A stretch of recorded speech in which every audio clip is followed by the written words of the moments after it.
big oil. A lot of Americans are suffering now from the price of gasoline, high price of gasoline. What do you say to that, the audience out there who believes that there's too much of an alliance, if you will, between the big oil companies and Republicans? Well, first of all, Rudy Giuliani is right in terms of an Apollo project to get us energy independent, and the effects of that on global warming are positive. It's a no-regrets policy. It's a great idea. Secondly, with regards to big oil is making a lot of money right now, and I'd like to see them using that money to invest in refineries. Don't forget that when companies earn profit, that money is supposed to be reinvested in growth, and our refineries are old. Someone said to me, Matt Simmons, a investment banker down in Houston, he said our refineries today are rust with paint holding them up. And we need to see these companies, if they're making that kind of money, reinvest in capital equipment. But let's not forget that where the money is being made this year is not just, and throughout these years, it's not just in Exxon and Shell and the major oil companies. It's in the countries that own this oil. Russia last year took in $500 billion by selling oil.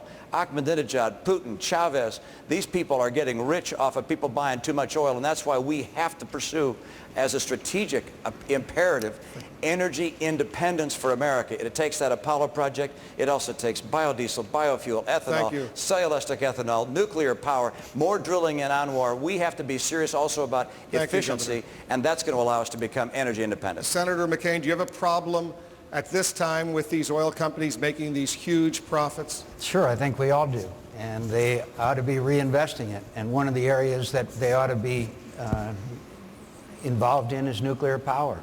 Nuclear power is safe. Nuclear power is green, does not emit greenhouse gases.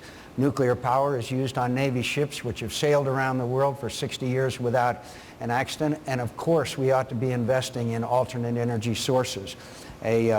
Recently, there was a group of retired military officers who said that climate change and energy independence is a national security issue. It is. We've got to reduce our dependence on imported oil.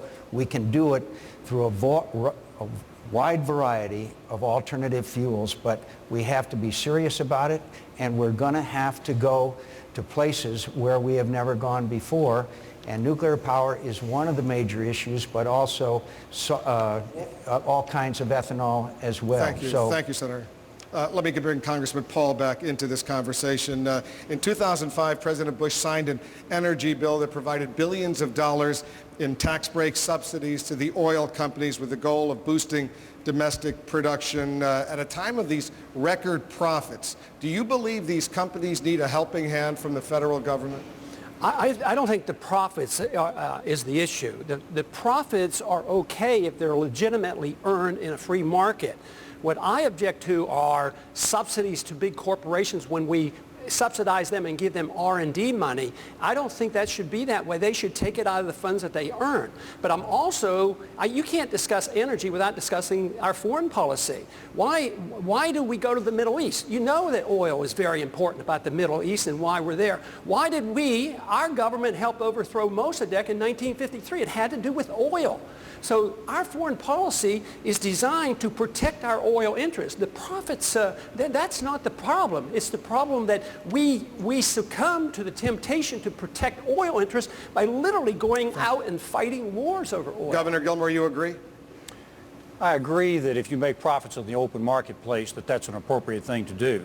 I also believe that they should be going and putting this additional money into additional drilling, into additional exploration, but it's going to have to be bigger than that. We're going to have to, in fact, look to all sources, ethanol, biomass, all coal, clean coal, the opportunities for natural gas, and nuclear power. And by the way, nuclear power will help this whole issue of global warming. And one more point in direct answer to your question.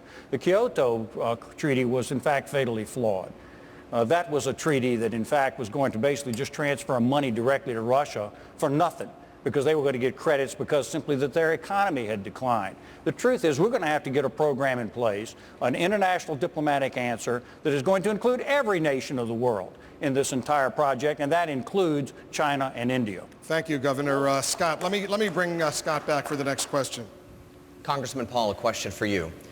Most of our closest allies, including Great Britain and Israel, allow gays and lesbians to openly serve in the military. Is it time to end don't ask, don't tell policy and allow gays and lesbians to serve openly in the U.S. military?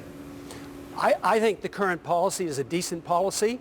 And the problem that we have with dealing with this subject is we see people as groups, as they belong to certain groups, and that they derive their rights as belonging to groups. We don't get our rights because we're gays or women or minorities. We get our rights from our Creator as individuals. So every individual should be treated the same way. So if there's homosexual behavior in the military that is disruptive, it should be dealt with. But if there's heterosexual sexual behavior that is disruptive, it should be dealt with. So it isn't the issue of homosexuality, it's the concept and the understanding of individual rights. If we understood that, we would not be dealing with this very important problem. Governor Huckabee, I want you to weigh in as well. Do you believe it's time to allow homosexuals to serve openly in the United States military? Wolf, I think it's already covered by the Uniform Code of Military Conduct. I think that's what Congressman Paul was saying.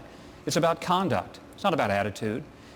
But I'd like to ask you, you said a moment ago that you were going to all give us a chance to deal with the issue of immigration. We're going to come back to that. I hope you'll do that. We will. We'll come back to immigration. You've held us to it, and I want to hold you to it. All right,